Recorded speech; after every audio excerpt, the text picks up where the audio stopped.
great song to remember the parts of an insect. I love it. Yes, I finished the puzzle. Oh, hey friends. Did y'all hear that cool song? It tells us all about the parts of an insect. Head, thorax, and abdomen. And then it reminds us that insects have 6 legs. I was doing an insect puzzle while that song was playing. Isn't that cool? Would you help me count the puzzle? This puzzle, it's kind of like one of the assignments we did last week. It's kind of like a number line because it starts with 1 and then you move to the number 10. Can you count it with me? All right, here we go. 1, 2, 3, 4, 5, 6, 7, 8, 9, 10.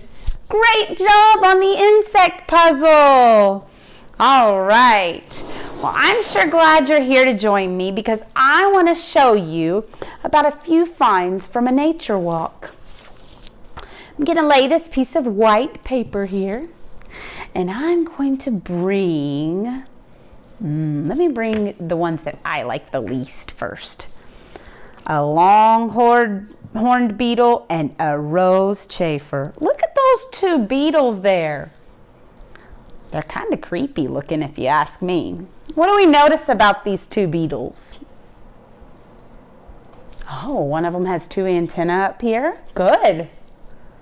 One's kind of greenish brown.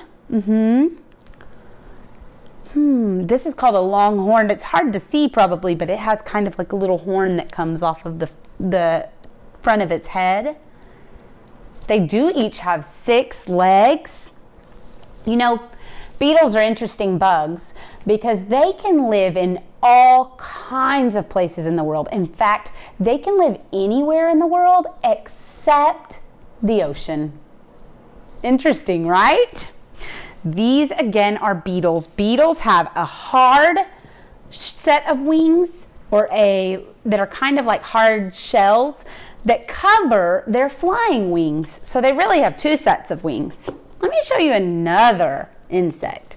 This one kind of looks creepy if you ask me too. I'm not a big fan of bugs that look creepy. They make me a little nervous. This is called a praying mantis. Have you ever seen a praying mantis before? Why do you think it got its name, praying mantis? I think some of you might know. If you ever see a praying mantis, it looks like he's sitting like this. And he'll take those front 2 legs and put them together, and he has pinchers on them. And those pinchers he uses to attack his prey and eat it. Because a lot of times praying mantis eat other bugs, or if you ever see a praying mantis that's a bigger one, sometimes they even eat mice and small birds, because praying mantis can be very large. But this again is a praying mantis. They like to hang out on the leaves. They kind of can look like the leaves or the branches when they're in a tree. The last one is a beautiful insect. Can you guess what a beautiful insect might be? Oh, some of you guessed it. Those of you that aren't sure, it flutters about. It likes to hang out on flowers. That's right. I think everyone guessed it. It's a butterfly. Butterflies are gorgeous, and we'll learn later this week how they start off as a caterpillar. They don't even start as a butterfly when they're young.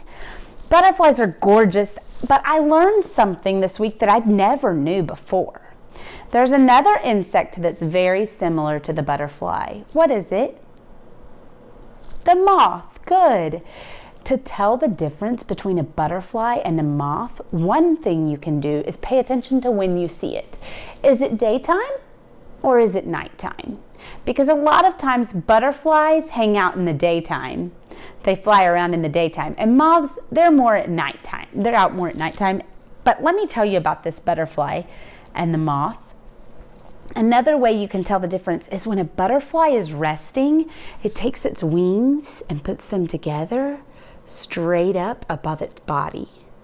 But when a moth is resting, it lays its wings out. So if you see a fluttery insect, and it's pretty, but you're not sure if it's a butterfly or a moth. Look at how it holds its wings when it rests on a flower. Up, a butterfly, out, a moth. Isn't that cool? I never knew that until after my nature walk. So fun.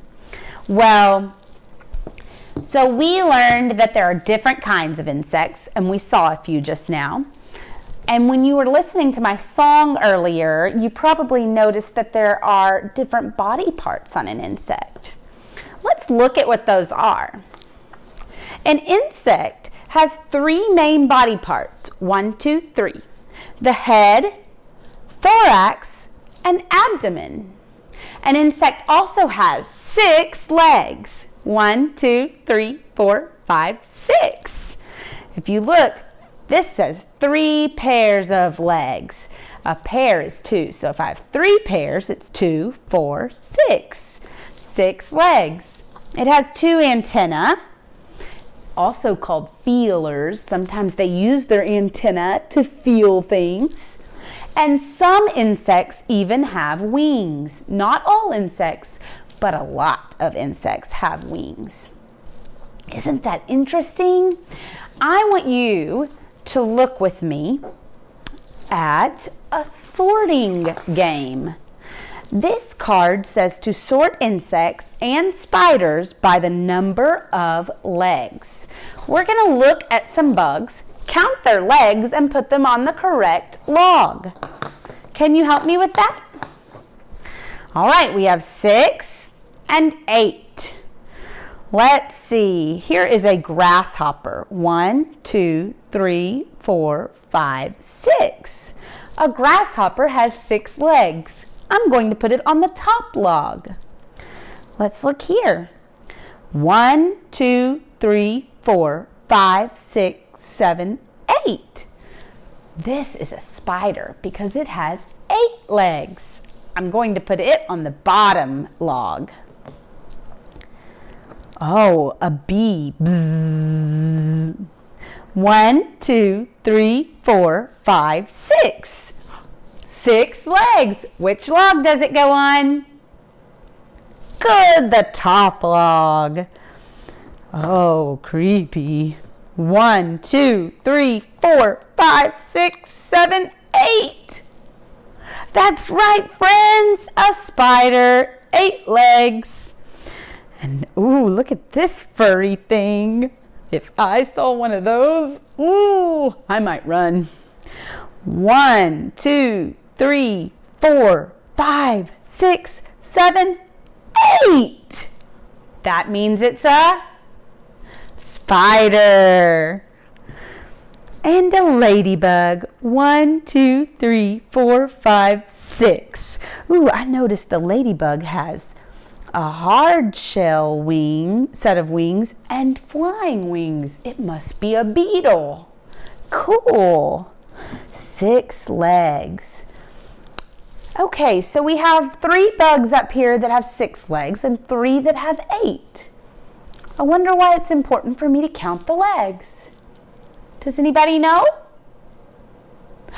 That's right, because we said that insects have 6 legs and spiders have 8.